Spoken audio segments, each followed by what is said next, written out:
जो लड़का लड़की के आने पर कमेंट करता है या हल्ला करता है, उसके घर में मां बहन नहीं है। तुम आज इस लड़की पे कमेंट कर रहा है, कल तुम्हारी मां बहन पे कमेंट होगा। तुम इस बात को समझो। ये क्या है? पढ़ने के लिए ना आया है? क्या है ये?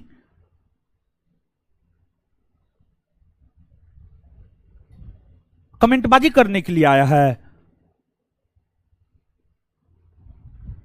लड़की आएगी तो कमेंट करेगा।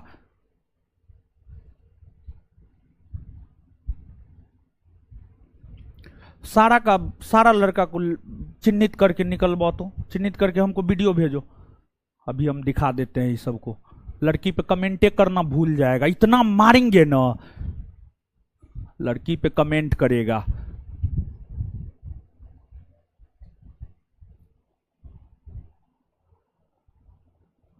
वीडियो भेजो, चिन्हित करो तो कौन कौन है। एक ही ना है, इसमें बहुत सारा है, इसको अभी हम दिखा देते हैं।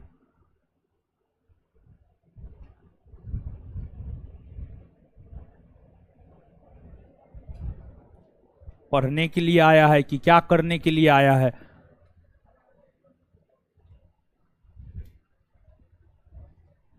पढ़ने लिखने से कोई मतलब ही नहीं है। 4 गो क्वेश्चन पूछेंगे, नानी याद आ जाएगा।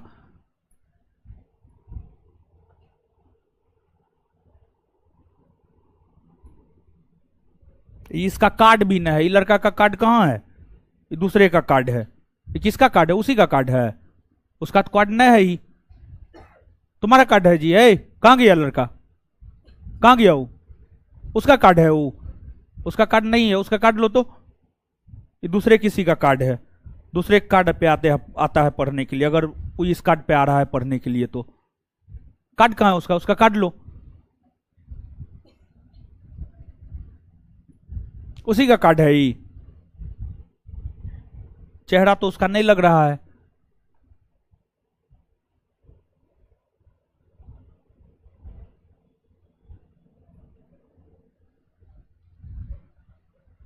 और कौन कौन लड़का है? उठ जाओ, अपने मन से उठ जाओ। जो जो हल्ला किया है अभी लड़की के आने पर, कमेंट किया है, अपने मन से उठो, नहीं तो हम उठाएंगे तो हम बहुत मारेंगे आज। तुम लोग बात से समझने वाला न है।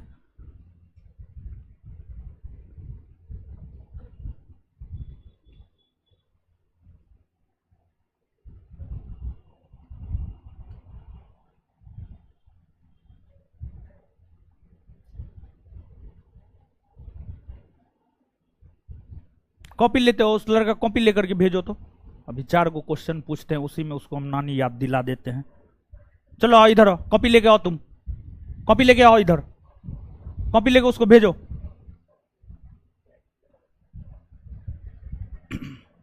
कॉपी लेके आओ इधर। क्या पढ़ता है? सिर्फ हल्ला करेगा, 4 गो क्वेश्चन का जवाब नहीं दे पाएगा। इधर आओ, कॉपी लेके आओ इधर। तुम बुला रहे हैं, समझ में नहीं आ रहा है? जाएंगे तो और कूटेंगे हम, हॉस्पिटलाइज कर देंगे हम तुमको आज।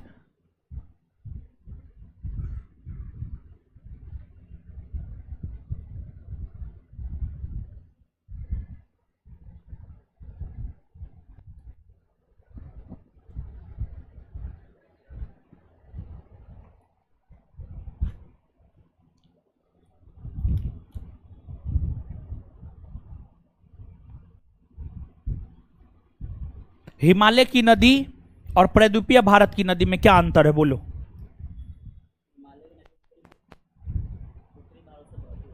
उत्तरी भारत से बहती है। हाँ।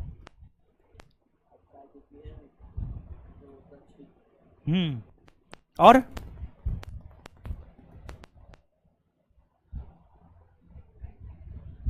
बस यही, इतना ही बताए थे।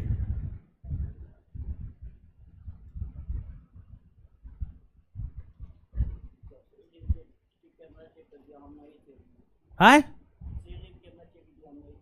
नहीं थे।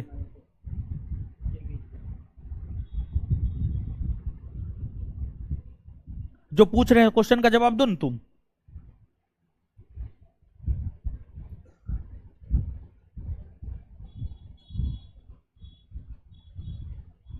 देखिए एक बात समझिए, देखिए हाल फिलहाल का घटना है। अतीक अहमद का नाम आप लोग सुने होंगे, काफी चर्चा में था। अतीक अहमद क्या करता था बताइए? लोग को दिन दहाड़े मार देता था, लोग को दिन दहाड़े मार देता था, लोग को धमकी देता था। अतीक अहमद एमपी रहा है, एमएलए रहा है, इतना बड़ा गुंडा था और लोग को दिन दहाड़े मारता था। और अपना कैसे मराया बताइए?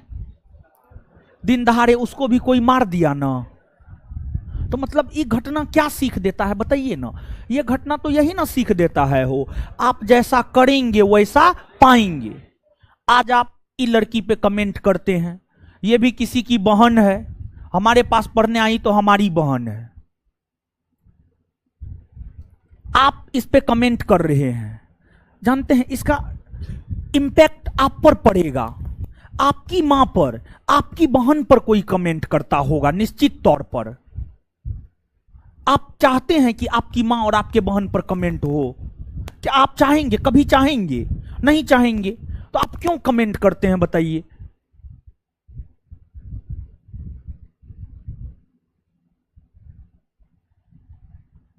इन चीजों का निगेटिव इंपैक्ट पड़ता है, आपके फैमिली पर पड़ता है। आपको लगता है कि नहीं, हम तो इस पे कमेंट करके चले गए, हमारी बहन पर कौन कमेंट करेगा? आप भ्रम में जी रहे होते हैं कि आपकी बहन पर कोई कमेंट नहीं करेगा। अगर आप किसी दूसरे की बहन पे कमेंट करते हैं तो आपकी बहन पे भी कोई कमेंट करेगा, कोई ना कोई जरूर होगा। और आप हमसे पढ़ने आए हैं और हम हमेशा बोलते हैं क्लास में, सभी छात्राएं हमारी बहन है और आप हमारी बहन पे कमेंट कर रहे हैं, आप अपने गुरु के बहन पे कमेंट कर रहे हैं। तो आप उम्मीद लगाइए कि आप क्या कर पाइएगा बताइए? क्या कर पाइएगा? आपसे क्या हो पाएगा? आपसे कुछ हो पाएगा? अगर ये लक्षण रहा ना, कुछ नहीं हो पाएगा। अरे अपना गर्मी उतारना है, किताब पे उतारिए ना, किताब लेकर के पढ़िए ना। किताब लेकर के पढ़ने में क्या होता है? ज्यादा गर्मी है, किताब लेकर के 6 घंटा पढ़िए, सब गर्मी शांत हो जाएगा। खाली फालतू फालतू काम करते रहते। एगो क्वेश्चन पूछे, देखिए जवाब दिया, वही चीज अपना एनर्जी जो है किताब में लगाता, याद करता। कॉपी में इतना चीज लिखा हुआ है, याद नहीं कर सकते थे आप?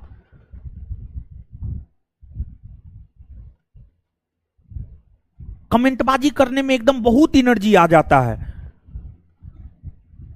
बैठिए यहां पे, बैठिए आप, आज बैठिए यहां पे। कार्ड वही है आपका? है आप ही का कार्ड है? बैठिए यहां पे, यहीं पे बैठिए। है बैठने दीजिए जी, बैठने दीजिए। कार्ड इसका दो, बैठिए यहीं पे, बैठिए यहीं पे बैठिए। अरे यहां पे बैठिए ना। क्या कॉपी और है? कार्ड दो, कार्ड इसका हमको दो, कार्ड हमको दो, हमको दो।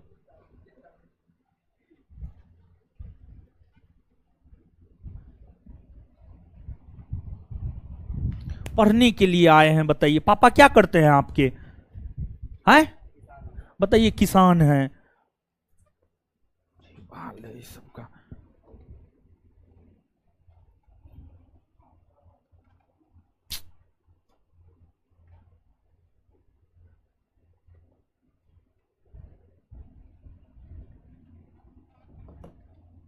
ये कार्ड को क्या कर दिए हैं आप बताइए?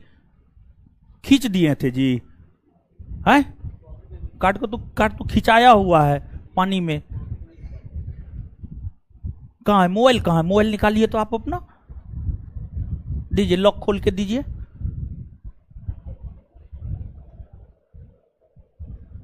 दीजिए, लॉक खोल के दीजिए।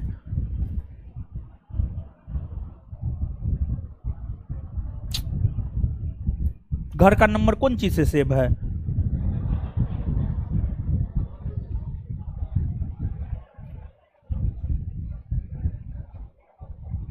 कहां घर है आपका? कहां घर है? रक्सौल? रक्सौल कौन डिस्ट्रिक्ट में पड़ता है? रक्सौल डिस्ट्रिक्ट है?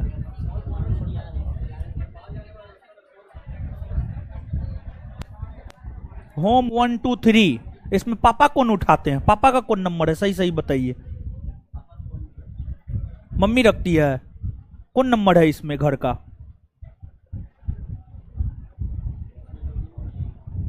कोई नहीं है इसमें। तो किस नाम से घर का नंबर सेव है? चाचा जी के नाम से।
चलिए आइए पढ़ते हैं।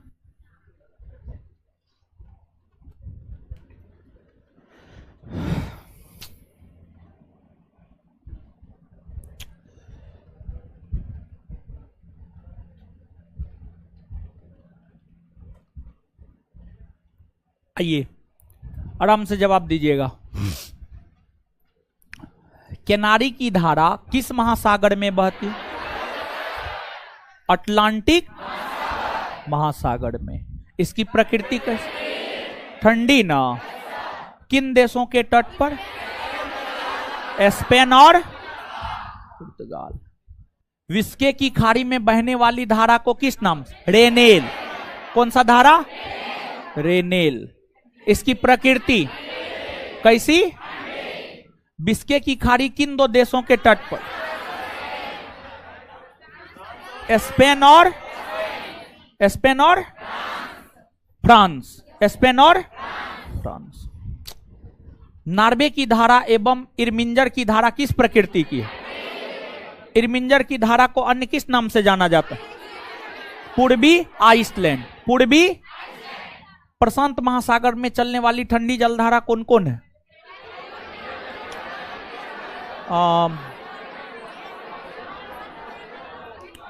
कैलिफोर्निया, पेरू या हम्बोल्ट और आयो सिबो या क्यूराइल ना। और आर्कटिक की धारा प्रशांत महासागर में चलने वाली गर्म जलधारा है कौन कौन? क्यूरोसिबो, पूर्वी ऑस्ट्रेलियाई धारा और अलास्का की धारा। अलास्का की धारा। ओयोसिबो की धारा को अन्य किस नाम से? क्यूराइल। काली धारा क्यूरोसिबो। क्यूरोसिबो। ठीक है, चलिए अब आगे आ जाइए। क्या हेडिंग मरवाए थे? पवन ना। पवन। पवन।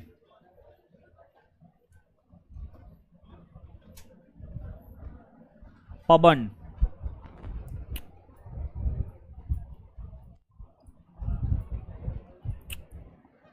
पवन।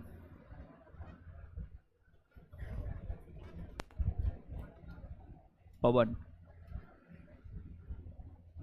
सुनिए, एक सीधा सा बात यह है। चलिए अब मुंह बंद कीजिए, अब बकबक करना बंद कीजिए, ठीक है। पवन। पवन में एक सीधा सा बात है कि जो पवन होता है ना, जो वायु होता है, वह आपको उच्च वायु दाब से निम्न वायु दाब की ओर चलती है। और पवन के चलने का कारण वायु दाब में अंतर का होना है। अगर वायु दाब में अंतर नहीं होगा तो पवन नहीं चल सकता है। अगर वायु दाब में अंतर नहीं होगा तो पवन नहीं चल सकता है। तो पवन के चलने का जो कारण है, पवन के चलने का कारण है वायु दाब में अंतर का होना। वायु दाब में अंतर का होना। अंतर का होना। वायु दाब में अंतर का होना। वायु दाब में अंतर होने के कारण ही जो है आपको पवन चलती है। और साथ ही साथ पवन की अगर हम लोग बात करें तो पवन जो है हमेशा, आप समझिए, अब इधर उधर मत कीजिए, आप तो लगता है हिस्ट्री भी पढ़ते हैं, 2 कॉपी रखे हुए हैं, इसका मतलब है हिस्ट्री भी पढ़ता है। ठीक है, बताइए आप कैसे ही गड़बड़ काम कर रहे थे? आप शुरू से पढ़ रहे हैं, प्राचीन भारत के इतिहास का सिलेबस लिखा हुआ है, हैं? तो ये कॉपी किसका है? तो कॉपी आप तो प्राचीन भारतीय इतिहास से न पढ़ रहे हैं। बताइए कितना 2-3 महीना से पढ़ रहे हैं, तब आप कैसे ही गलती कर रहे हैं? देखिए एगो नया बच्चा आता है ना, तो उसको नहीं पता रहता है कि मास्टर कैसन है, ना है, पागल है, क्या है, ना है, क्या करेगा नहीं करेगा। आप तो हमारा रूप देखे होंगे इससे पहले भी, ऐसा तो नहीं है कि पहली बार हम क्लास में पीटे हैं, हम तो बहुत बार पीटते हैं, हमेशा पीटते रहते हैं विद्यार्थी को, समझ गए? तो बताइए आप इतना दिन से पढ़ रहे हैं तब कैसे आप गलती कर रहे हैं? आप हिस्ट्री पढ़ रहे हैं, ज्योग्राफी पढ़ रहे हैं, सब चीज पढ़ रहे हैं। बताइए महीना 2 महीना 3 महीना हो गया, किसी को समझने में 21 दिन बहुत हो गया, 21 दिन से ज्यादा समय से आप हमारे साथ हैं, तब आप पता नहीं कैसे गलती कर रहे हैं।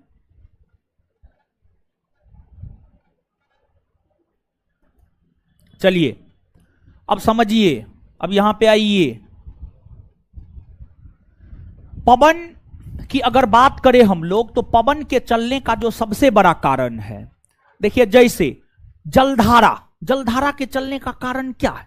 जलधारा के चलने का कारण है पृथ्वी का घूर्णन, तापमान में अंतर, लवणता में अंतर, ये सब है। उसी प्रकार से जो है पवन के चलने का कारण है वायु दाब में अंतर का होना, वायु दाब में अंतर का होना। और दूसरी बात यह है कि अगर हम लोग पवन की बात करें तो पवन जो है हमेशा उच्च वायुदाब पेटी से, उच्च वायुदाब पेटी से निम्न वायुदाब पेटी की ओर चलती है। निम्न वायुदाब पेटी, निम्न वायुदाब पेटी की ओर चलती है, निम्न वायुदाब पेटी की ओर चलती है पवन। अब देखिएगा जो अपना पृथ्वी है, पृथ्वी को अगर आप देखेंगे तो आप यह पाएंगे कि जो संपूर्ण पृथ्वी है, संपूर्ण पृथ्वी को 7 वायुदाब पेटी में बांटा गया है। संपूर्ण पृथ्वी की अगर हम बात करें तो जो पूरा का पूरा पृथ्वी है, पूरे पृथ्वी को जो है 7 वायुदाब पेटी में बांटा गया है, 7 वायुदाब पेटी में बांटा गया है पूरे पृथ्वी को। अब पूरे पृथ्वी को जो 7 वायुदाब पेटी में बांटा गया है, कौन कौन सा 7 वायुदाब पेटी है इसको हम लोग देखते हैं।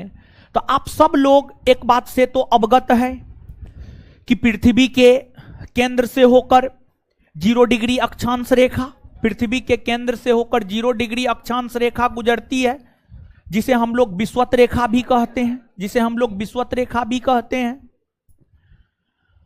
ये आपको विषुवत रेखा है, ये आपको विषुवत रेखा है।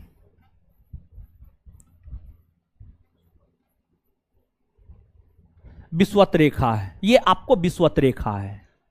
अब देखिएगा विषुवत रेखा के ऊपर या विषुवत रेखा पर सूर्य की किरणें सालों भर सीधी सीधी या लंबवत चमकती है, जिस वजह से यहां पर गर्मी अधिक होता है, यहां पर गर्मी अधिक होता है, गर्मी अधिक होता है। और आप याद कीजिए हम आपको लिखाए हैं, जहां पर गर्मी अधिक वहां पर निम्न वायुदाब, वहां पर निम्न वायुदाब। तो विषुवत रेखा के आसपास के जो क्षेत्र होते हैं, विषुवत रेखा के आसपास के क्षेत्रों में निम्न वायुदाब पाया जाता है। क्या पाया जाता है? निम्न वायु। क्या पाया जाता है? निम्न वायुदाब, निम्न वायुदाब पाया जाता है।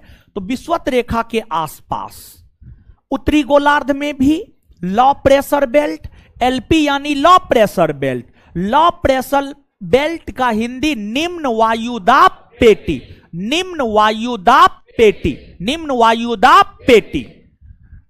उसी प्रकार से अगर बात हम लोग ध्रुवीय क्षेत्र की करें, अगर बात हम लोग ध्रुवीय क्षेत्र की करें, ध्रुवीय क्षेत्र की करें, ये आपको उत्तरी ध्रुवीय क्षेत्र है, नॉर्थ पोल है, ये सब बताना नहीं होगा हो, कितना बार बताएं। उत्तरी ध्रुवीय क्षेत्र, दक्षिणी ध्रुवीय क्षेत्र, 90 डिग्री उत्तरी अक्षांश रेखा, 90 डिग्री उत्तरी अक्षांश रेखा उत्तरी ध्रुवीय क्षेत्र, 90 डिग्री दक्षिणी अक्षांश रेखा दक्षिणी ध्रुवीय क्षेत्र, दक्षिणी ध्रुवीय क्षेत्र, ठीक है, दक्षिणी ध्रुवीय क्षेत्र।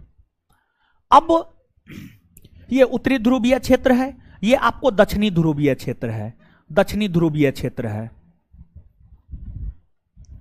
दक्षिणी ध्रुवीय क्षेत्र है। और ध्रुवीय क्षेत्र में सूरज की किरणें तिरछी पड़ती है, जिस वजह से यहां पर जो होता है ठंडा होता है, यहां पर गर्मी नहीं होता, ठंडा होता है। और जब यहां पर ठंडा है तो यहां पर हाई प्रेशर बेल्ट या low pressure, high pressure belt ना, हाई प्रेशर बेल्ट, समझ गए, high pressure belt, high pressure belt.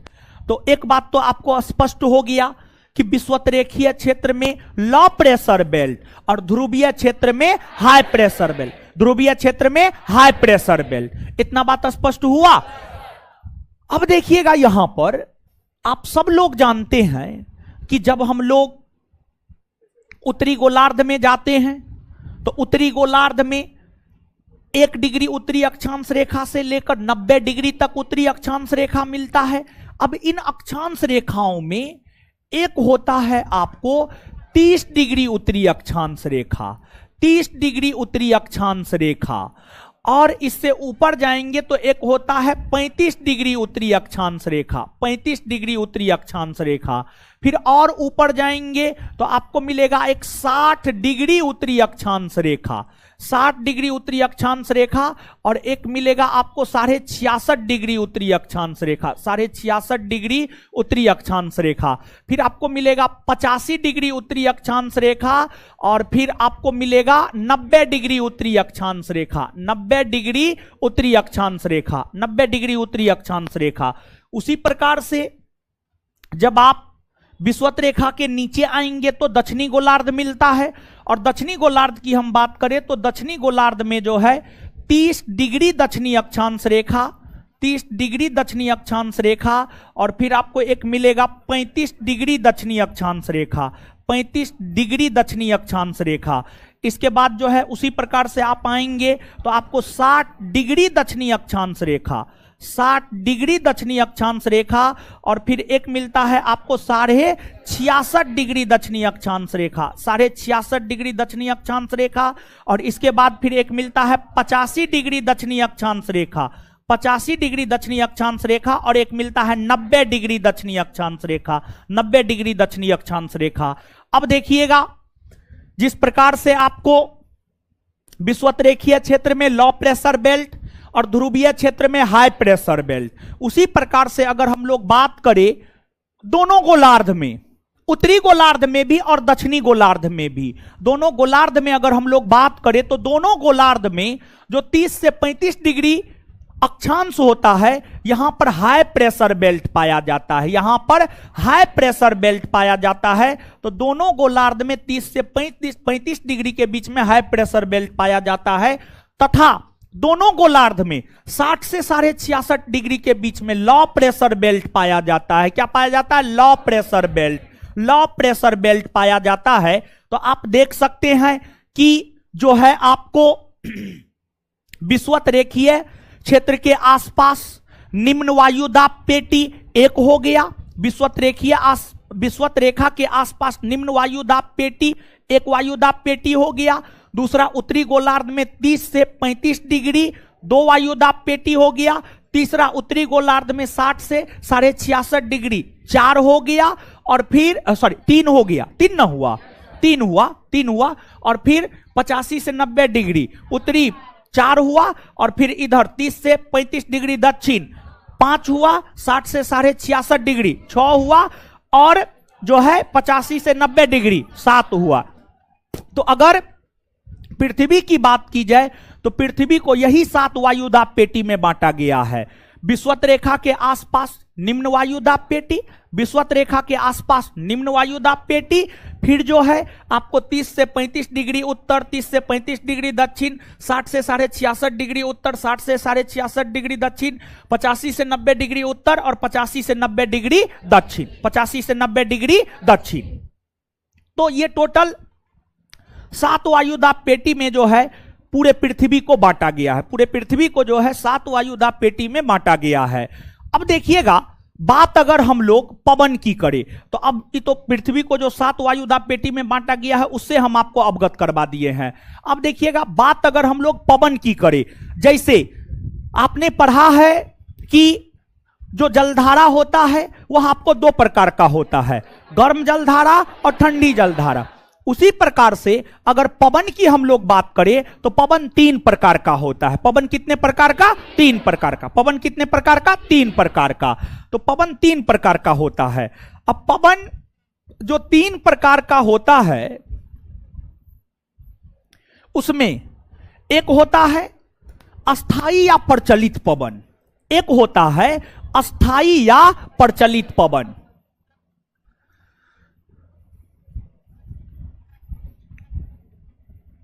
अस्थाई या प्रचलित पवन। फिर आपको एक दूसरा होता है मौसमी या सामयिक पवन। एक दूसरा होता है आपको मौसमी या सामयिक पवन। सामयिक पवन, मौसमी या सामयिक पवन होता है।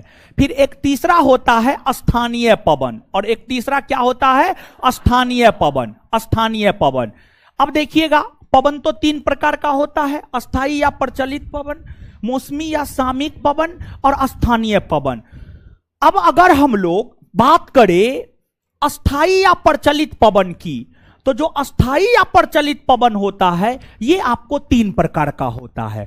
अस्थाई या प्रचलित पवन भी 3 प्रकार का होता है। अब अस्थाई या प्रचलित पवन जो 3 प्रकार का होता है उसमें एक होता है आपको व्यापारिक पवन, एक होता है आपको व्यापारिक पवन, फिर एक दूसरा होता है आपको व्यापारिक पवन के बाद एक दूसरा होता है आपको पछुआ पवन, दूसरा होता है पछुआ पवन, और एक तीसरा होता है ध्रुवीय पवन। एक तीसरा क्या होता है? ध्रुवीय पवन। ध्रुवीय पवन होता है। फिर इसके बाद अगर हम लोग मौसमी या सामयिक पवन की बात करें तो मौसमी या सामयिक पवन भी 3 प्रकार का होता है। मौसमी या सामयिक पवन भी 3 प्रकार का होता है। अब मौसमी या सामयिक पवन जो 3 प्रकार का होता है, मौसमी या सामयिक पवन जो 3 प्रकार का होता है उसमें एक होता है मानसूनी पवन, मानसूनी पवन, फिर एक दूसरा होता है स्थल समीर और जल समीर। स्थल समीर और जल समीर, स्थल समीर और जल समीर, और एक तीसरा होता है पर्वत समीर और घाटी समीर। पर्वत समीर और घाटी समीर। समीर कहिए, पवन कहिए, वायु कहिए, सब एक बात है, समझिए। अब समीर शब्द का प्रयोग कर रहे हैं तो इसका मतलब आप कुछ और नहीं समझ लेंगे, बल्कि समीर का मतलब भी आप क्या समझेंगे? पवन। क्या समझेंगे? पवन। तो पर्वत समीर और घाटी समीर, पर्वत समीर और घाटी समीर। तो मौसमी या सामयिक पवन भी 3 प्रकार का, मानसूनी पवन, स्थल समीर और जल समीर, पर्वत और घाटी समीर। फिर इसके बाद स्थानीय पवन।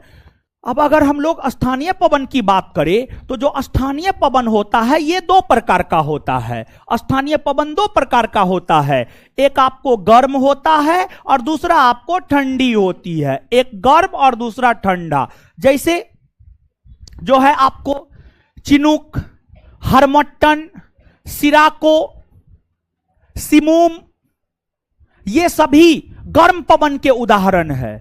मिस्ट्रल, बोरा, ये सभी ठंडी पवन के उदाहरण है। ये सभी ठंडी पवन के उदाहरण है। तो पवन में इतना कुछ को देखना है, समझिए, पवन में इतना कुछ को देखना है। लेकिन अगर हम लोग परीक्षा के लिहाज से देखें तो परीक्षा के लिहाज से सबसे ज्यादा महत्वपूर्ण अगर कुछ है तो वह स्थानीय पवन है। पवन से संबंधित अगर प्रश्न पूछे जाएंगे तो ज्यादातर केस में चांस यही रहता है कि स्थानीय पवन से प्रश्न पूछा जाए। और स्थानीय पवन से जो प्रश्न पूछा जाता है, जैसे कि हमने जो आपको नाम लिया है, मिस्ट्रल का नाम लिया है, बोरा का नाम लिया है, सिमुम का नाम लिया है, हरमट्टन का नाम लिया है, सिराको का नाम लिया है, ब्लैक रोलर है, पापा गायो है, ये तमाम पवन के नाम है। ये पवन किस प्रकृति के हैं? एक प्रश्न ये पूछा जाता है कौन पवन किस प्रकृति के हैं, और एक ये पूछा जाता है पवन से संबंधित प्रश्न कि कौन पवन कहां बहती है। अमेरिका में कोई बहती है, कोई जापान में बहता है, कोई मैक्सिको में बहता है। तो अलग अलग पवन जो है अलग अलग देशों में बहती है। जैसे कि अगर भारत की हम लोग बात करें तो भारत में लू, समझ गए, लू की अगर हम बात करें तो लू जो है आपको भारत में बहती है, लू भारत में बहती है। उसी प्रकार से जो है पापागायो जापान में बहती है। अन्य पवन अलग अलग देशों में बहा करती है। तो जो अन्य पवन अलग अलग देशों में बहा करती है उसकी चर्चा जो है आगे हम आपके साथ करेंगे। लेकिन अब पवन जो मूल तौर पर, एक बार फिर से पवन को तो हम बांट दिए, लेकिन एक बार फिर से बता रहे हैं। अगर हम पवन की बात करें तो पवन 3 प्रकार का होता है। कितने प्रकार का? 3। अस्थाई या प्रचलित पवन, मौसमी या सामयिक पवन और स्थानीय पवन। फिर अस्थाई या प्रचलित पवन भी 3 प्रकार का होता है। और अस्थाई और प्रचलित पवन जो 3 प्रकार का होता है, व्यापारिक पवन, पछुआ पवन, ध्रुवीय पवन। फिर आपको मौसमी या सामयिक पवन भी 3 प्रकार का होता है। मानसूनी पवन, स्थल समीर, जल समीर, पर्वत और घाटी, पर्वत और घाटी। और स्थानीय पवन 2 प्रकार के, गर्म और ठंडी, गर्म और ठंडी। इतना बात क्लियर। अब देखिएगा, अब यहां पर समझिएगा कि अस्थाई या प्रचलित पवन किसे कहते हैं। देखिए, अस्थाई या प्रचलित पवन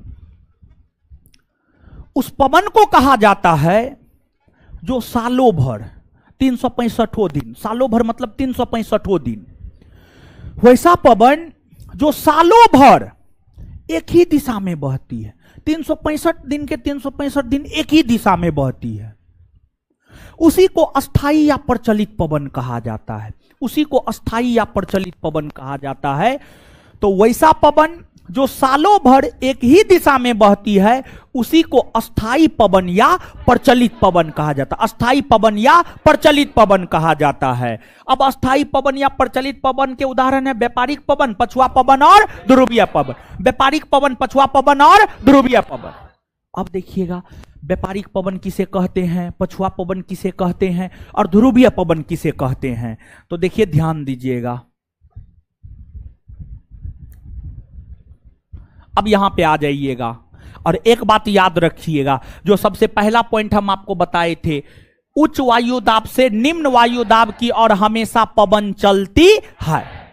अब एक बात बताइए, आप लोग अपना दिमाग लगा करके बताइए कि आप वायु दाब पेटी देख पा रहे हैं, पवन इसमें आप देख करके बताइए कि जो आपको उत्तरी गोलार्ध ये है और ये दक्षिणी गोलार्ध है। उत्तरी गोलार्ध में पवन 30 से 35 डिग्री से 30 से 35 डिग्री पर हाई प्रेशर बेल्ट है, उच्च वायु दाब पेटी है। यहां से पवन 30 से 35 डिग्री से पवन लो प्रेशर बेल्ट विषुवत रेखा की ओर चलेगी या नहीं चले, हां या ना? हां। तो 30 से 35 डिग्री उत्तरी अक्षांश रेखा से विषुवत रेखा की ओर जो पवन चलती है, विषुवत रेखा की ओर जो पवन चलती है, फिर आपको दक्षिणी गोलार्ध में भी 30 से 35 डिग्री दक्षिणी अक्षांश रेखा से विषुवत रेखा की ओर जो पवन चलती है, ये जो पवन चलती है, ये जो पवन चलती है, दोनों गोलार्ध में, उत्तरी गोलार्ध, दोनों गोलार्ध मतलब उत्तरी गोलार्ध और दक्षिणी गोलार्ध, दोनों गोलार्ध में, उत्तरी गोलार्ध और दक्षिणी गोलार्ध दोनों गोलार्ध में 30 से 35 डिग्री अक्षांश रेखा से विषुवत रेखा की ओर जो पवन चलती है, इस पवन को ही व्यापारिक पवन या सन्मार्गी पवन कहा जाता है। इस पवन को ही व्यापारिक पवन या सन्मार्गी पवन कहा जाता है, व्यापारिक पवन या सन्मार्गी पवन कहा जाता है। फिर इसके बाद आपको जो है दोनों गोलार्ध में 30 से 35 डिग्री से 60 से 66.5 डिग्री के बीच में भी पवन चलती है। 30 से 35 डिग्री से 60 से 66.5 डिग्री के बीच में भी पवन चलती है। तो ये जो 30 से 35 डिग्री से 60 से 66.5 डिग्री के बीच में पवन चलती है, इसी पवन को हम लोग कहते हैं पछुआ पवन। क्या कहते हैं? पछुआ पवन। पछुआ पवन कहते हैं, समझ गए? पछुआ पवन कहते हैं, दोनों गोलार्ध में इसे पछुआ पवन कहते हैं।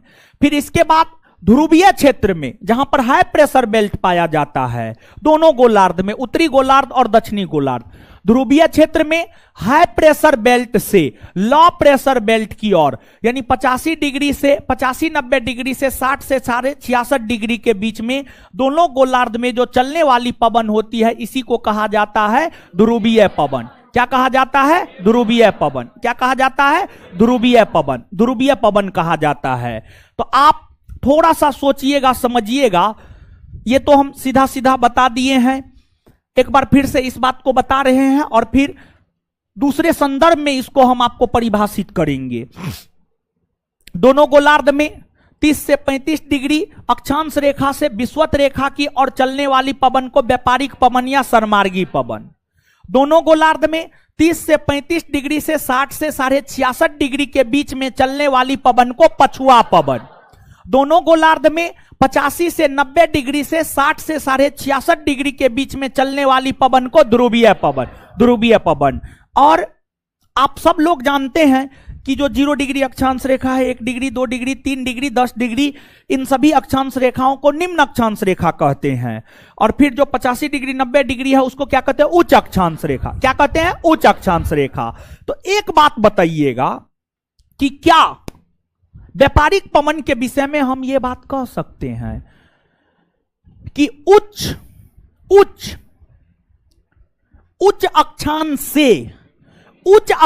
से निम्न अक्षांश की ओर चलने वाली पवन व्यापारिक पवन कहलाती है? हां या ना?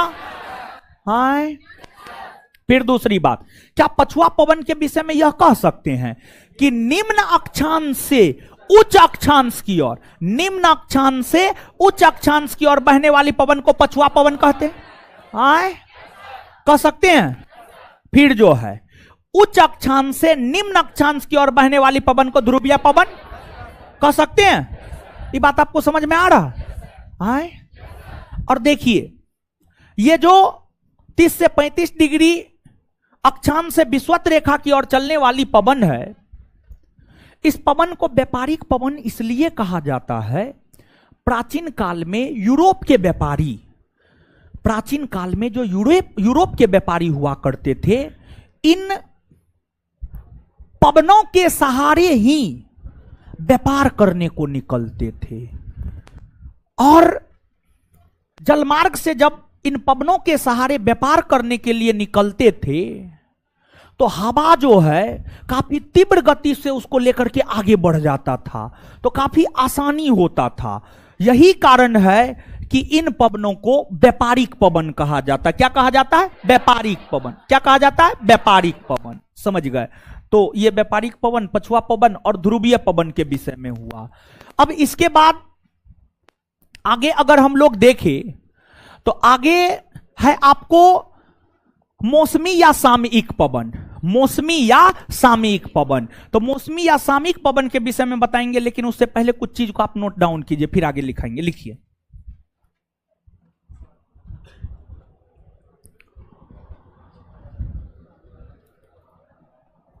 देखिए, इसको मारे लेकिन दुख अब हमको हो रहा है। गुस्सा आ गया, काहे जानते हैं? अभी एक तो क्लास आ रहे थे, तो उस सेंटर पर से फोन आया, एगो लड़का जो है एगो लड़की को जो है भीड़ में दाब दिया। अब लड़की वहां पर जो है रो रो करके हमको फोन कर रही थी। हम क्लास आ रहे थे, फोन आया। ऐसे सामान्य तौर पर फोन उठाते नहीं है, लेकिन मन किया कि उठा ले। ठीक है, तो उठा लिए। तो अब वो लड़की इतना रो रही थी, सर हम लोग के लिए सीढ़ी अलग कीजिए, ये हो गया वो हो गया। इतना वहीं से गुस्सा, जब क्लासरूम में इंटर किए थे तो उससे पहले ये लड़की के मैटर को लेकर गुस्सा चढ़ा हुआ था, ठीक है। आए पता चला आप लोग भी कांड किए हुए हैं, तो और जो है ना और माथा गर्म हो गया, समझ गए। इसको मारे लेकिन दुख अब हमको हो रहा है, तो खैर कोई बात नहीं, अब तो मार लिए हैं, जो हो गया वो तो हो गया है, समझे। तो ऐसा काम मत किया कीजिए महाराज, ठीक है।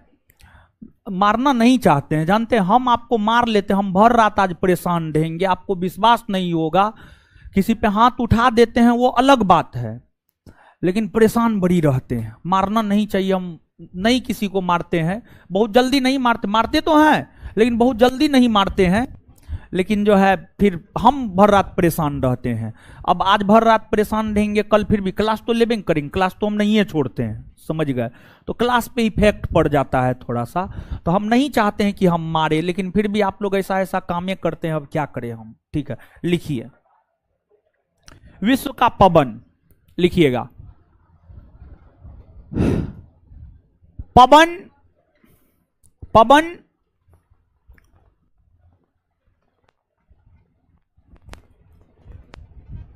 के बहने का कारण, पवन के बहने का कारण, पवन के बहने का कारण वायु दाब में अंतर का होना है। पवन के बहने का कारण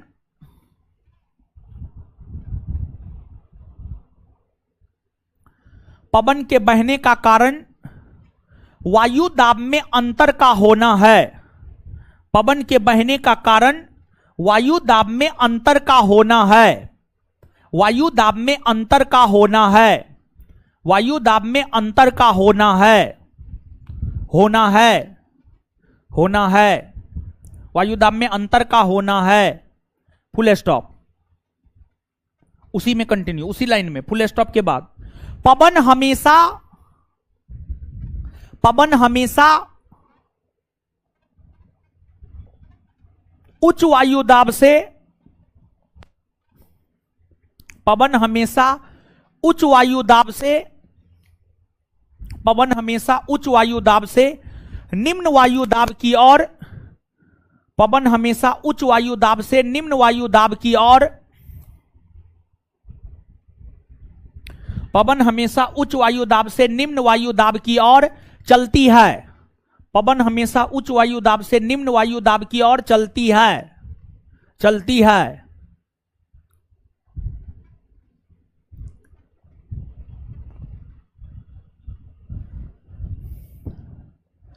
किसी भी दो स्थान के बीच, उसी में कंटिन्यू, उसी में, किसी भी दो स्थान के बीच, किसी भी दो स्थान के बीच वायु दाब में, किसी भी दो स्थान के बीच वायु दाब में जितना अधिक अंतर होगा, वायु दाब में जितना अधिक अंतर होगा,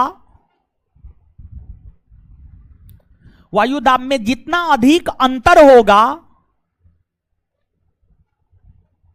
अंतर होगा, पवन के बहने की प्रबलता उतनी अधिक हो गई। वायु दाब में जितना अधिक अंतर होगा, जितना अधिक अंतर होगा, पवन की बहने की प्रबलता उतनी अधिक होगी। पवन की बहने की प्रबलता उतनी अधिक होगी। पवन की बहने की प्रबलता उतनी अधिक होगी। पवन की बहने की प्रबलता उतनी अधिक होगी। पवन की बहने की प्रबलता उतनी अधिक होगी। Full stop, full stop. अब नीचे से एक पॉइंट, पृथ्वी को, पृथ्वी को कुल 7 वायुदाब पेटी में, पृथ्वी को कुल 7 वायुदाब पेटी में, पृथ्वी को कुल 7 वायुदाब पेटी में बांटा गया है। पृथ्वी को कुल 7 वायुदाब पेटी में बांटा गया है। पृथ्वी को कुल 7 वायुदाब पेटी में बांटा गया है। अब नीचे से पवन मुख्यतः तीन वर्गों में, पवन मुख्यतः तीन वर्गों में वर्गीकृत है। पवन मुख्यतः तीन वर्गों में वर्गीकृत है।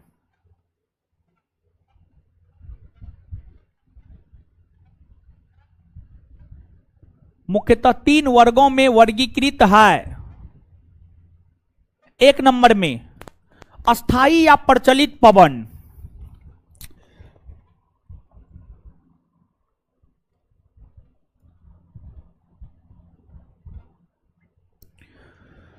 अस्थाई या प्रचलित पवन। दो नंबर में मौसमी या सामयिक पवन। दो नंबर में मौसमी या सामयिक पवन। दो नंबर में मौसमी या सामयिक पवन। तीन नंबर में स्थानीय पवन। एक नंबर में अस्थाई या प्रचलित पवन, दो नंबर में मौसमी या सामयिक पवन, तीन नंबर में स्थानीय पवन। तीन नंबर में स्थानीय पवन। तीन नंबर में स्थानीय पवन। अब लिखिएगा, एक नंबर में अस्थाई या प्रचलित पवन। एक नंबर में अस्थाई या प्रचलित पवन। अस्थाई या प्रचलित पवन। अस्थाई या प्रचलित पवन। अस्थाई या प्रचलित पवन। डैश देकर, डैश देकर। वैसी पवन, वैसी पवन जिसकी दिशा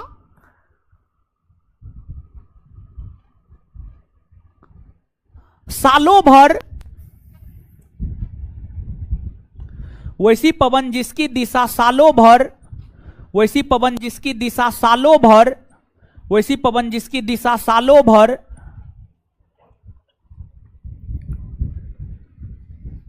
एक ही तरफ रहता है, एक ही तरफ रहता है, एक ही तरफ रहता है, उसे अस्थाई पवन कहा जाता है। एक ही तरफ रहता है, उसे अस्थाई पवन कहा जाता है। एक ही तरफ रहता है, उसे अस्थाई पवन कहा जाता है। एक ही तरफ रहता है, उसे अस्थाई पवन कहा जाता है। उसे अस्थाई पवन कहा जाता है। उसे अस्थाई पवन कहा जाता है। अस्थाई पवन तीन प्रकार के होते हैं। अस्थाई पवन तीन प्रकार के होते हैं। अस्थाई पवन तीन प्रकार के होते हैं। अस्थाई पवन तीन प्रकार के होते हैं। एक नंबर में व्यापारिक पवन। एक नंबर में व्यापारिक पवन डैश देकर। एक नंबर में व्यापारिक पवन डैश देकर, डैश देकर। दोनों गोलार्ध में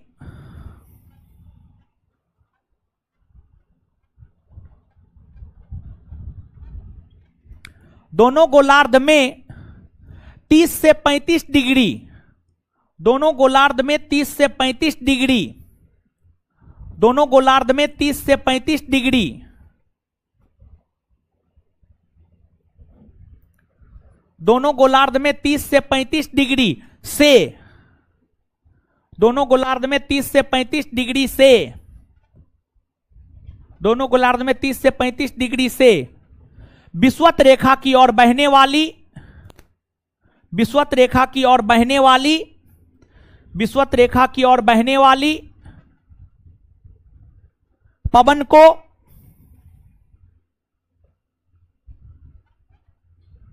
विषुवत रेखा की ओर बहने वाली पवन को व्यापारिक पवन या सन्मार्गी पवन कहते हैं।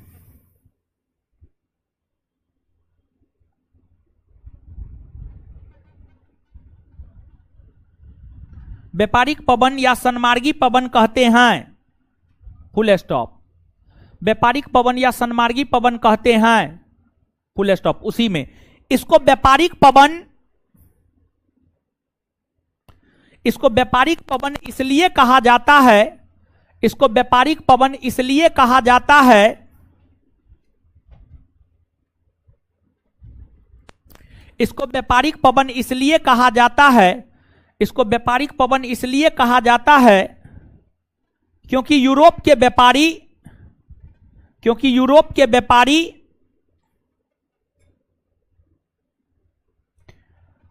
क्योंकि यूरोप के व्यापारी इन्हीं पवनों के सहारे, क्योंकि यूरोप के व्यापारी इन्हीं पवनों के सहारे, क्योंकि यूरोप के व्यापारी इन्हीं पवनों के सहारे, इन्हीं पवनों के सहारे, इन्हीं पवनों के सहारे समुद्री व्यापार पर जाया करते थे, क्योंकि यूरोप के व्यापारी इन्हीं पवनों के सहारे समुद्री व्यापार पर जाया करते थे, समुद्री व्यापार पर जाया करते थे।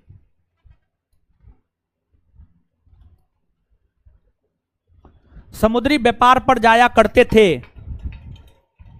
उठा के दीजिए।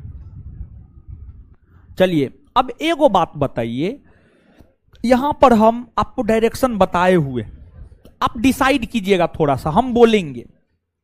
एक बात बताइए, ये जो डायरेक्शन है इधर, इधर क्या है? कौन डायरेक्शन है इधर? क्या है इधर? हाँ, उत्तर पूरब है जी। हाँ, उत्तर पूरब। इधर क्या है? दक्षिण। दक्षिण।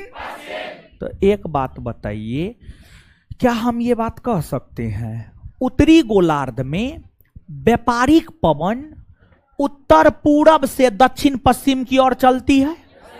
आए बोलिए ना हो।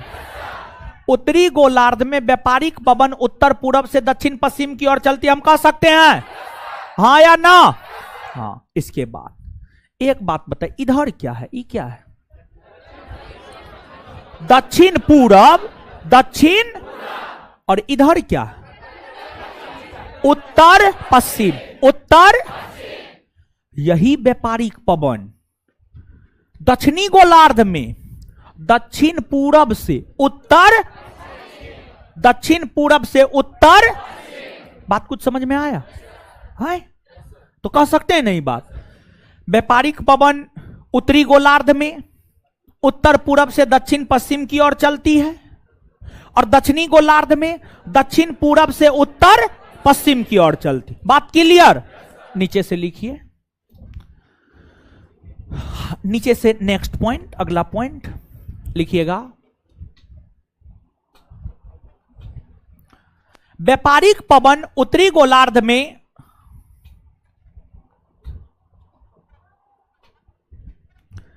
व्यापारिक पवन उत्तरी गोलार्ध में व्यापारिक पवन उत्तरी गोलार्ध में उत्तरी गोलार्ध में व्यापारिक पवन उत्तरी गोलार्ध में उत्तर पूरब से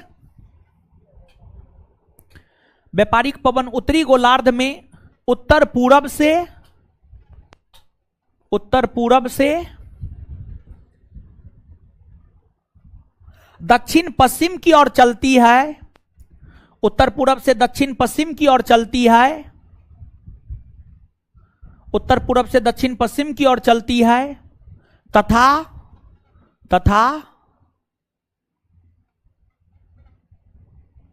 व्यापारिक पवन दक्षिणी गोलार्ध में तथा व्यापारिक पवन दक्षिणी गोलार्ध में दक्षिणी गोलार्ध में दक्षिणी गोलार्ध में दक्षिण पूरब से दक्षिण पूरब से दक्षिण पूरब से दक्षिण पूरब से उत्तर पश्चिम की ओर चलती है, दक्षिण पूरब से उत्तर पश्चिम की ओर चलती है, उत्तर पश्चिम की ओर चलती है, उत्तर पश्चिम की ओर चलती है, दक्षिण पूरब से उत्तर पश्चिम की ओर चलती है। चलिए अब 2 नंबर में हेडिंग मारिए पछुआ पवन, 2 नंबर में हेडिंग मारिए पछुआ पवन, 2 नंबर में हेडिंग मारिए पछुआ पवन, पछुआ पवन, 2 नंबर में हेडिंग मारिए पछुआ पवन, डैश देकर लिखिए। दोनों गोलार्ध में दोनों गोलार्ध में दोनों गोलार्ध में दोनों गोलार्ध में 30 से 35 डिग्री, दोनों गोलार्ध में 30 से 35 डिग्री, दोनों गोलार्ध में 30 से 35 डिग्री,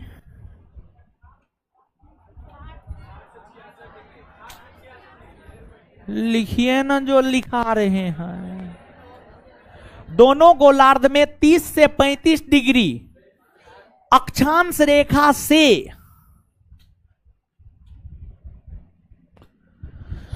अक्षांश रेखा से 60 से 66.5 डिग्री, 60 से 66.5 डिग्री, 60 से 66.5 डिग्री अक्षांश रेखा के बीच में चलने वाली, 60 से 66.5 डिग्री अक्षांश रेखा के बीच में चलने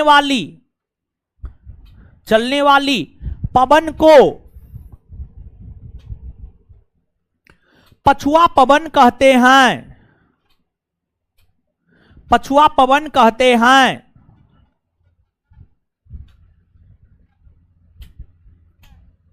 चलिए अब एगो बात बताइए, आइए बोर्ड पे, क्या यह बात कहा जा सकता है कि पछुआ पवन उत्तरी गोलार्ध में दक्षिण पश्चिम से उत्तर पूर्व की ओर बहती है? आए, और यही पछुआ पवन दक्षिणी गोलार्ध में उत्तर पश्चिम से दक्षिण पूर्व की ओर बहती है? हां या ना? हां ना? बात क्लियर है? तो नीचे से लिखिएगा पछुआ पवन, नीचे से अगला पॉइंट, पछुआ पवन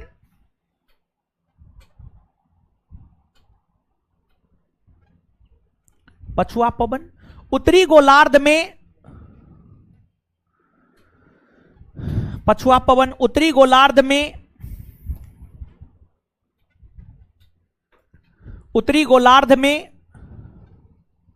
दक्षिण पश्चिम से उत्तर पूर्व की ओर, पछुआ पवन उत्तरी गोलार्ध में,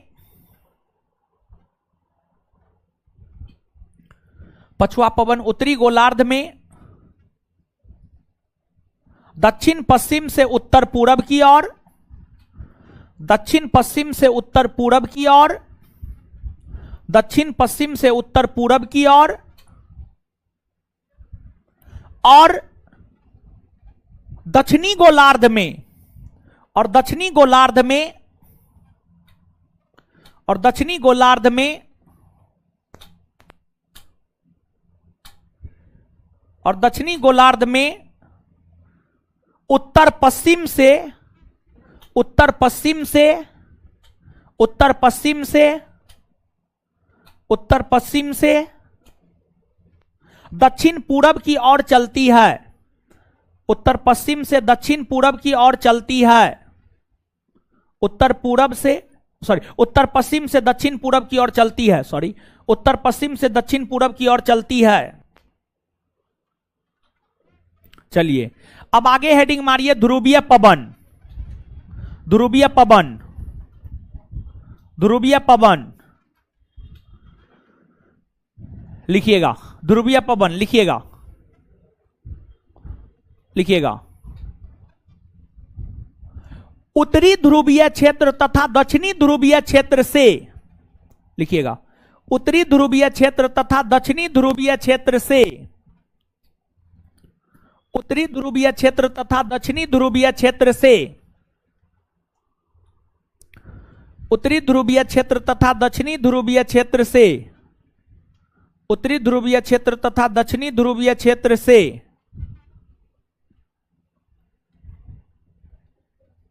60 से 66.5 डिग्री के बीच में,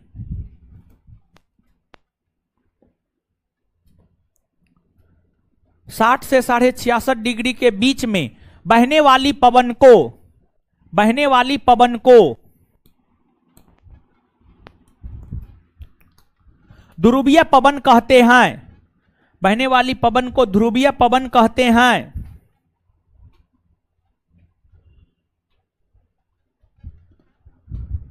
बहने वाली पवन को ध्रुवीय पवन कहते हैं। सामान्य तौर पर इस पवन की प्रकृति सामान्य तौर पर इस पवन की प्रकृति ठंडी होती है। सामान्य तौर पर इस पवन की प्रकृति ठंडी होती है। सामान्य तौर पर इस पवन की प्रकृति ठंडी होती है, ठंडी होती है। चलिए अब आगे 2 नंबर में हेडिंग मारिए। यहां पे जो है ये मानचित्र बनाने के लायक जगह छोड़िए, ये मानचित्र बनाने के लायक जगह छोड़िए। मानचित्र बनाना है अभी नहीं, पहले बता देते हैं, समझा देते हैं, बाद में मानचित्र बनाइएगा, ठीक है। हाँ, बाद में मानचित्र बनाने के लिए जगह छोड़ना है। खैर छोड़िए, कोई बात नहीं, ठीक है। अब आइए, तो ये तो हम लोगों ने समझ लिया अस्थायी या प्रचलित पवन के विषय में। अब देखिएगा दूसरा है मौसमी या सामयिक पवन। सुनिएगा ध्यान से, समझिएगा, सुन रहे हैं? हाँ देखिए, मौसमी या सामयिक पवन। मौसमी या सामयिक पवन उस पवन को कहा है, बकलोलवी मारेंगे फटा। मौसमी या सामयिक पवन उस पवन को कहा जाता है जो पवन मौसम के परिवर्तित होते ही अपने दिशा में परिवर्तन कर लेती है, या समय के परिवर्तित होते ही अपने दिशा में परिवर्तन कर लेती है। दिन में है तो किसी और दिशा में बह रही है, और रात में कुछ और दिशा में बहने लगा। गर्मी है तो किसी और दिशा में बह रही है, ठंडी है तो किसी और दिशा में बहने लगी। तो सीधा तौर पर है, टोपी खोलिए, तो टोपी खोलिए, कितना बढ़िया बाल है।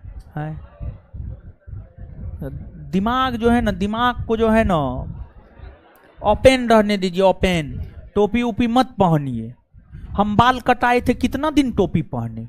मुश्किल से 10 दिन टोपी पहने होंगे, समझ गए?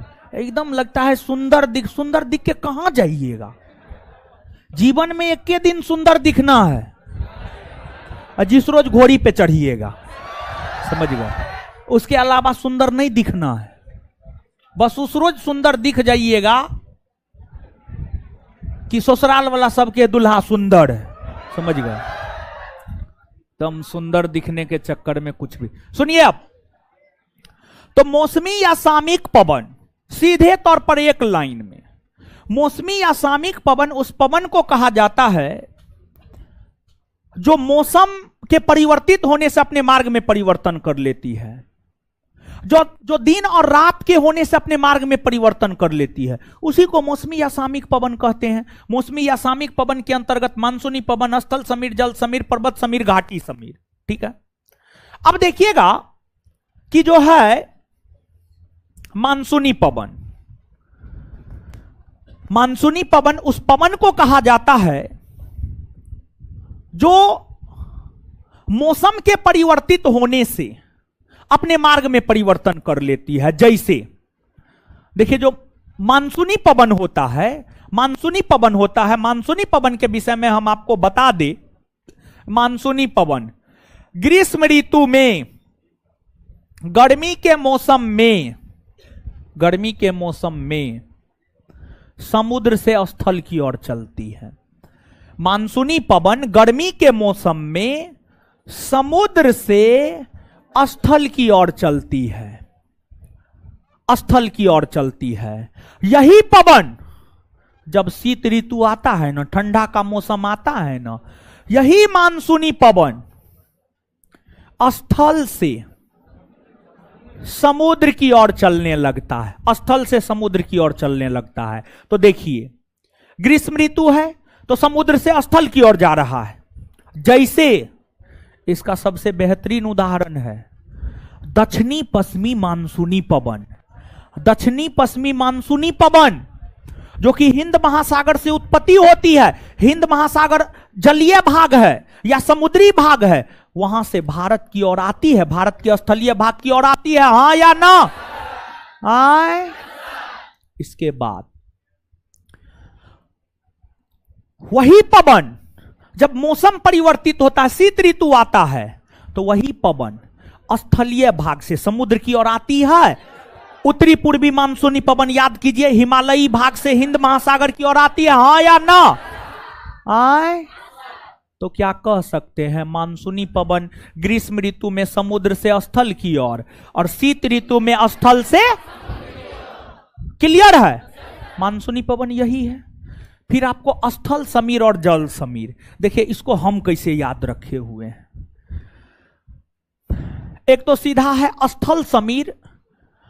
स्थल समीर है तो स्थल से जल की ओर जाएगा, और जल समीर है तो जल से स्थल की ओर आएगा। दूसरी बात, स्थल स से सोना, सोते हैं रात में, स्थल समीर रात में चलता है। जल ज से जागना, जागते हैं दिन में, जल समीर दिन में चलता है, जल समीर दिन में चलता है। ठीक है, स से सोना, स से स्थल रात में चलता है, ज से जगना और ज से जल, जल समीर दिन में चलता है। बात समझ में आया? फिर पर्वत समीर रात में चलता है, और पर्वत समीर पर्वत से घाटी की ओर चलता है रात में, और घाटी समीर ठीक विपरीत, घाटी से पर्वत की ओर चलता है दिन में, घाटी से पर्वत की ओर चलता है दिन में। तो यहां पर जानते हैं, आपसे पूछा जाता है विशेष तौर पर, जब क्वेश्चन बैंक पलट करके देखेंगे तो आपसे यही पूछा गया है, स्थल समीर, जल समीर और पर्वत समीर और घाटी समीर के विषय में, रात में चलता है कि दिन में चलता है, रात में चलता है कि दिन में चलता है। यह ज्यादा महत्वपूर्ण है। कुछ बात समझ में आया? अब देखिए, अब हम ये चाहेंगे आपसे कि आप जो है इतना जगह छोड़ दीजिए, जितना भी मानचित्र बनेगा उसके आगे आप लिखिए। इतना जगह छोड़िए, अभी मानचित्र बनाने के लिए समय देंगे हम आपको, उतना जगह छोड़िए और लिखिए 2 नंबर में लिखिए, मौसमी या सामयिक पवन, मौसमी या सामयिक पवन, मौसमी या सामयिक पवन, मौसमी या सामयिक पवन लिखिएगा, मौसमी या सामयिक पवन डैश देकर लिखिएगा। वैसी पवन, वैसी पवन, वैसी पवन, वैसी पवन जो मौसम के परिवर्तित होने से, वैसी पवन जो मौसम के परिवर्तित होने से, मौसम के परिवर्तित होने से अपने मार्ग में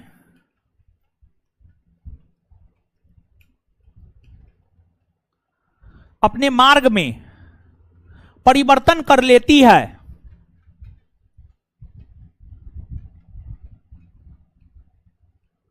अपने मार्ग में परिवर्तन कर लेती है, उसे मौसमी या सामयिक पवन कहा जाता है, उसे मौसमी या सामयिक पवन कहा जाता है, उसे मौसमी या सामयिक पवन कहा जाता है, उसे मौसमी या सामयिक पवन कहा जाता है, उसे मौसमी या सामयिक पवन कहा जाता है, मौसमी या सामयिक पवन कहा जाता है।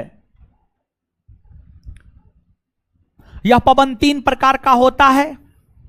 1 नंबर में मानसूनी पवन,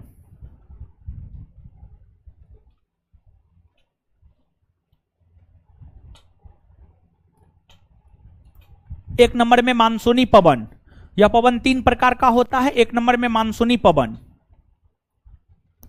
1 नंबर में मानसूनी पवन डैश देकर, यह पवन ग्रीष्म ऋतु में, यह पवन ग्रीष्म ऋतु में, यह पवन ग्रीष्म ऋतु में समुद्र से स्थल की ओर चलती है, यह पवन ग्रीष्म ऋतु में समुद्र से स्थल की ओर चलती है, यह पवन ग्रीष्म ऋतु में समुद्र से स्थल की ओर चलती है, यह पवन ग्रीष्म ऋतु में समुद्र से स्थल की ओर चलती है। जैसे जैसे जैसे दक्षिणी पश्चिमी मानसूनी पवन, जैसे दक्षिणी पश्चिमी मानसूनी पवन, जैसे दक्षिणी पश्चिमी मानसूनी पवन, जैसे दक्षिणी पश्चिमी मानसूनी पवन, वहीं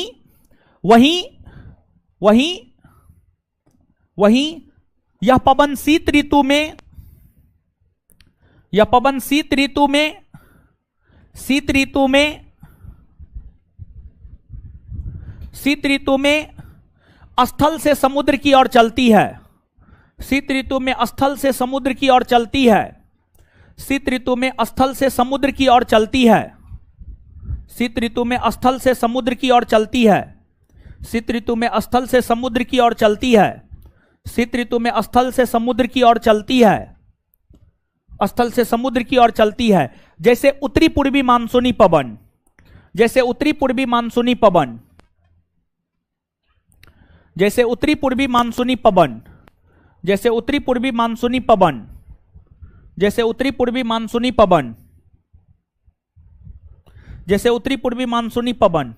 अब आगे हेडिंग मारिएगा, स्थल समीर और जल समीर, या कोष्ट में सागर समीर। जल समीर के कोष्ट में सागर समीर भी लिख लीजिएगा, ठीक है। स्थल समीर और जल समीर, स्थल समीर और जल समीर, स्थल समीर और जल समीर। जल समीर के कोष्ट में लिखिए सागर समीर, सागर समीर। स्थल समीर और जल समीर, जल समीर के कोष्ट में लिखिए सागर समीर, जल समीर के कोष्ट में लिखिए सागर समीर। डैश देकर लिखिए। स्थल समीर रात्रि के समय, डैश देकर लिखिए। स्थल समीर रात्रि के समय,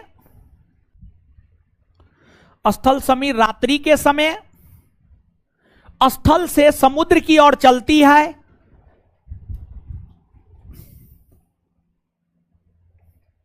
स्थल समीर रात्रि के समय स्थल से समुद्र की ओर चलती है। तो वहीं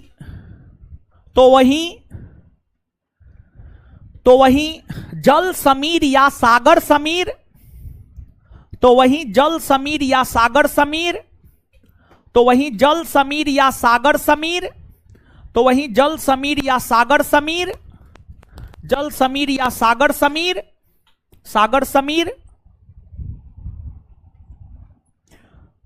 समुद्री जल समीर या सागर समीर दिन में समुद्र से स्थल की ओर चलती है। दिन में समुद्र से स्थल की ओर चलती है। दिन में समुद्र से स्थल की ओर चलती है। दिन में समुद्र से स्थल की ओर चलती है। दिन में समुद्र से स्थल की ओर चलती है। आगे हेडिंग मारिए पर्वत समीर और घाटी समीर। आगे हेडिंग मारिए पर्वत समीर और घाटी समीर। आगे हेडिंग मारिए पर्वत समीर और घाटी समीर। पर्वत समीर और घाटी समीर। पर्वत समीर और घाटी समीर। पर्वत समीर और घाटी समीर। डैश देकर लिखिएगा। पर्वत समीर रात्रि में, पर्वत समीर रात्रि में, पर्वत समीर रात्रि में पर्वत से घाटी की ओर चलती है।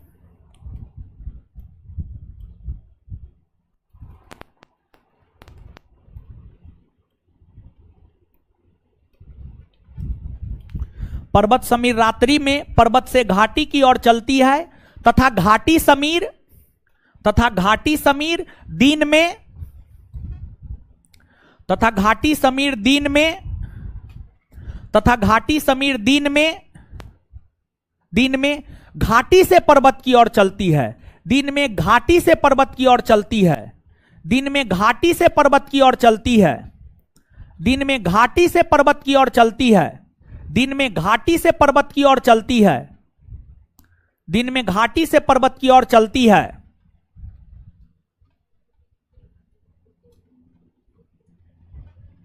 चलिए आइए तो अब याद कीजिए, तो आइए याद करते हैं। आ गए? आइए जल्दी जी, आ गए बोर्ड पे। पवन के चलने का कारण क्या है? वायुदाब में पवन के चलने का कारण क्या है? पवन किधर से किधर चल? उच्च वायुदाब पेटी से।